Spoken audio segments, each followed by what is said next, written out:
पनीर कोणाकोणाला आवडतं सांगा बरं. आमच्याकडे तर माहेराला अजिबात आवडत नाही आणि मला पण असं खूप काही आवडत नाही.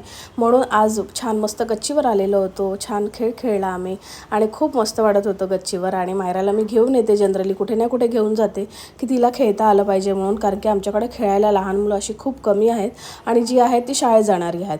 त्यामुळे सध्या तरी यावर्षी तरी माहेराला थोडं लक्ष द्यावं लागतं आणि इकडे तिकडे फिरायला घेऊन जावं लागतं की तिचं मूड फ्रेश राहिलं पाहिजे.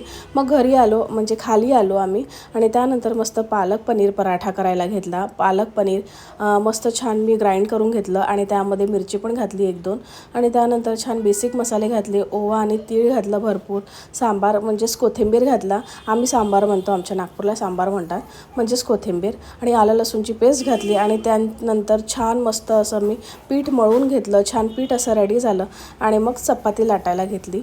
मी तूपच वापरते माहेराच्या मोस्टली पदार्थ सगळ्यामध्ये तूप वापरते, कारण की तेल एवढं हेल्दी ऑप्शन नाही म्हणून तुपाचा वापर जरा जास्ती करते.